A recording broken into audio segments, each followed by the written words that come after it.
നമ്മൾ ബോളിവുഡിനെ വെച്ചിട്ട് ജസ്റ്റ് ഒന്ന് കമ്പയർ ചെയ്യുമ്പോൾ ബോളിവുഡിൽ ഒത്തിരി നെപ്പോ കിഡ്സ് ഉണ്ട്. അതായത് ഒബ്വിയസ്ലി ഫാമിലിയുടെ ഒരു പിൻബലത്തിൽ കയറി വരുന്ന ആൾക്കാരുണ്ട്. പക്ഷെ അവരുടെ മൂവീസ് കാണുമ്പോൾ തന്നെ നമുക്ക് തോന്നും ഇതിൻ്റെ ആവശ്യമുണ്ടോ എന്ന് നമുക്ക് തോന്നാവുന്ന ആൾക്കാർ ഒബ്വിയസ്ലി ഉണ്ട്, നമുക്കത് റിജക്റ്റ് ചെയ്യാൻ പറ്റില്ല. പക്ഷെ അതേ വെച്ച് നോക്കുമ്പോൾ മലയാളം നോക്കുമ്പോൾ നെപ്പോ കിഡ്സ് ഉണ്ടെങ്കിൽ പോലും എല്ലാവരും ഒന്നിനൊന്ന് ടാലൻറ്റഡ് ആണ് എല്ലാവരും. അതായത് കഴിവുണ്ട്. ഇപ്പോൾ കഴിവില്ലാത്തവരായിട്ട് നമുക്ക് ഇതിൽ ആരെയും പറയാൻ പറ്റില്ല. ഫഹദ് ഫാസിൽ ആണെങ്കിലും പൃഥ്വിരാജ് ആണെങ്കിലും അങ്ങനെ ഒത്തിരി ആൾക്കാരുണ്ട്. എല്ലാവരും ഒന്നിനൊന്ന് മെച്ചമായിട്ടുള്ള ആൾക്കാരാണ്. അതേപോലെ തന്നെ ഈ നമ്മുടെ മേഖലയിലാണെങ്കിലും പുതിയതായിട്ട് കയറി വരുന്ന ആൾക്കാരുണ്ട്. അപ്പോൾ ഇവിടെ അങ്ങനത്തെ ക്ലാഷസ് വരാറുണ്ടോ, അല്ലെങ്കിൽ അങ്ങനത്തെ ഒരു പ്രശ്നമുണ്ടോ? അതായത് ഇന്ന നെപ്പോ കിഡ്സ് ഉള്ളത് കാരണം പുതിയ ആൾക്കാർക്ക് വരാനുള്ള ഒരു ബുദ്ധിമുട്ടുണ്ട്, അല്ലെങ്കിൽ പുതിയ ആൾക്കാർക്ക് വരാൻ വേണ്ടിയിട്ടുള്ളൊരു തടസ്സം, അങ്ങനെ എന്തെങ്കിലും ഇപ്പോൾ നിലവിൽ എക്സിസ്റ്റിംഗ് ആയിട്ടുണ്ടോ? ഇല്ല എന്നാണ് എനിക്ക് തോന്നുന്നത്. കാരണം ഇവിടെ ഇപ്പം ആര് വന്നാലും ഈ പറയുന്ന പോലെ കഴിവുണ്ടെങ്കിലേ പിടിച്ചിരിക്കാൻ പറ്റുള്ളൂ. സ്കില്ലുണ്ടെങ്കിൽ അല്ലെങ്കിൽ ടാലന്റ് ഉണ്ടെങ്കിൽ മാത്രമേ പിടിച്ചിരിക്കും. അപ്പോൾ ഈ പറയുന്ന നമ്മൾ ഈ നെപ്പോ കിഡ്സ് എന്ന് പറയുന്നവരെല്ലാവരും പ്രൂവ് ചെയ്ത ആൾക്കാരാണ്.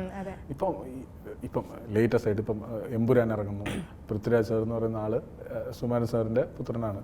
പുള്ളി അത്ര ടാലന്റ് ആയിട്ടുള്ള ആളാവുകൊണ്ടാണ് പുള്ളി മലയാള സിനിമയിൽ തന്നെ ഒരു അംബാസിഡറായി മാറിക്കൊണ്ടിരിക്കുകയാണ്. അപ്പം അത്രയും ടാലന്റ് ഉള്ള ആളല്ലേ ആ പുള്ളി.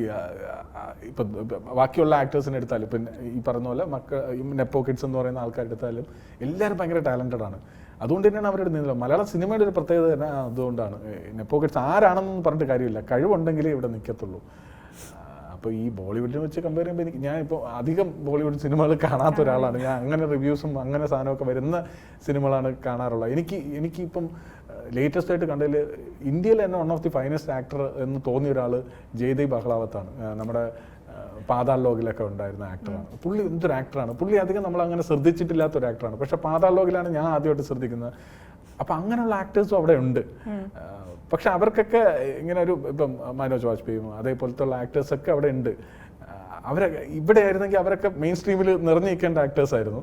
അപ്പോൾ അവിടെ എങ്ങനെയാണെന്ന് എനിക്ക് അറിഞ്ഞൂടാ. അവിടുത്തെ അധികം കാണാറില്ല അവിടുത്തെ ആക്ടേഴ്സിനെ അങ്ങനെ മെയിൻ സ്ട്രീം പടങ്ങളിലൊന്നും. അങ്ങനെ ചിലപ്പോൾ ഞാൻ കാണാത്തതുകൊണ്ടായിരിക്കും, എനിക്കറിയില്ല.